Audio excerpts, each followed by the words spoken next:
Nous, on va vous parler encore de sport, encore de vélo, de course à pied, de marche et de cheval aussi. C'est avec la 7e édition de l'Avrenaise. Bonjour Patrice. Bonjour. C'est ce lundi, ça se prépare, on est dans les starting blocks là. Tout à fait, on est prêt à recevoir tous les participants, tous les sportifs.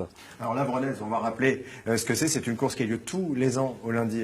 Le lundi de Pentecôte. Du lundi de Pentecôte, donc là ce sera lundi prochain. Voilà. Et donc c'est un ensemble de courses. Non, de randonnée. De randonnée. Voilà. Vaut mieux préciser, oui. Pour dire que c'est accessible à tous. À tout le monde. Vélo, pied et elle a dit cheval, on va expliquer pourquoi. Voilà, donc on a plusieurs activités réparties sur 9 parcours, qui va du cheval, le VTT, le vélo, la marche et le trail. Et donc, je le disais, c'est accessible à tout le monde. Hein. Si les spectateurs sont intéressés et se disent, tiens, je vais faire du sport lundi, il n'y a pas besoin d'être un grand champion. Du tout, on ne demande même pas de certificat médical, il y a juste un petit papier à signer, et c'est accessible à toute la famille, effectivement. Alors, on va voir quelques images de run and bike. Oui. C'est une discipline qui commence un petit peu à se développer dans les courses populaires. J'ai trouvé ça sur Internet. C'est pas votre épreuve, hein, mais ça monte. Alors, le principe du run and bike, expliquez-nous, c'est un coureur, un cycliste, un VTTiste et qui alterne pendant tout le parcours. Alors sur les images qu'on voit, c'est pas l'Avrenaise, mais on est un peu dans ce type de parcours. On aura un petit peu de nature. Voilà, tout à fait. Oui, on passe à travers des forêts, à travers des domaines privés également. On a la chance d'avoir des grands vergers par chez nous, et on passe à travers justement ces vergers. Qu'est-ce qui plaît aux gens qui viennent s'inscrire à l'Avrenaise chaque année ?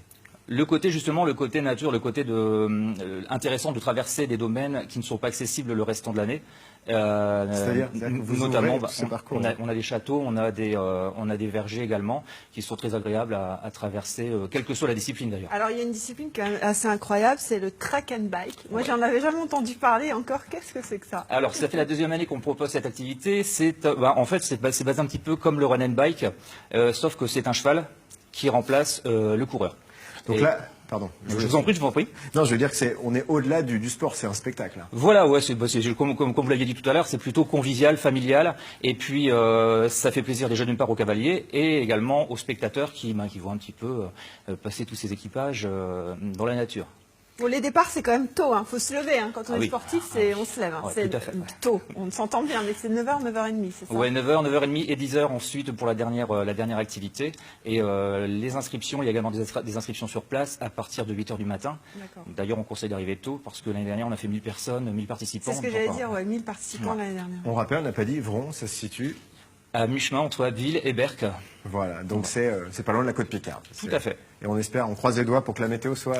Elle sera clémente. On a confiance. Bon, toutes les informations sont sur votre site internet. De toute façon, on trouve ça facilement. Et il y a un Facebook aussi, je crois. Voilà. Tout à fait. Super. Vous savez tout pour aller courir lundi. Et on rappellera tout sur le site internet de France 3 Picardie. Ne vous inquiétez pas. Allez, les sorties aussi pour les jours du côté de Saint-Quentin. Et oui, on va commencer par du théâtre, de la comédie. Et oui, c'est le titre. C'est pas moi qui ai un con. Peut en cacher un autre. La rencontre entre Hippolyte le Marseillais, champion de pétanque, et Phileas le Parisien, évidemment. Vous imaginez deux personnages très différents et une série de quiproquos. Ça se passe à l'occasion du réveillon de Noël. C'est vendredi et samedi à 20h30 et dimanche à 17h. Ça coûte 16 € par personne. Direction la côte avec une sortie nature. Oui, le point d'observation des phoques en baie de Somme. Ça se passe du côté de Cailleux-sur-Mer, à la pointe du Hourdel. C'est dimanche à partir de 10h30. Sachez que c'est gratuit, que c'est ouvert à tous. Vous pouvez arriver un petit peu quand vous voulez.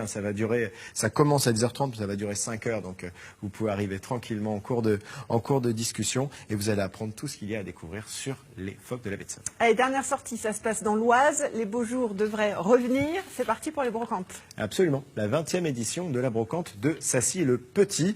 C'est dans l'Oise, c'est pas loin de Saint-Just-en-Chaussée. Ça se passe dimanche toute la journée. Sachez qu'il y a encore de la place si vous souhaitez être exposant. Ça coûte 3 € le mètre si vous êtes particulier, 6 € le mètre si vous êtes professionnel. Les renseignements, vous les voyez au 06 27 84 57 58. De toute façon, toutes ces informations, vous les retrouverez sur notre site france3picardie.fr, rubrique Picardie Matin. Merci Gontran, merci Patrice d'être venu. On vous rappelle aussi, lundi, une fois que vous avez fait votre petit tour dimanche, vous entraînez sur la brocante, vous pouvez courir pour la 7e édition de l'Avrenaise.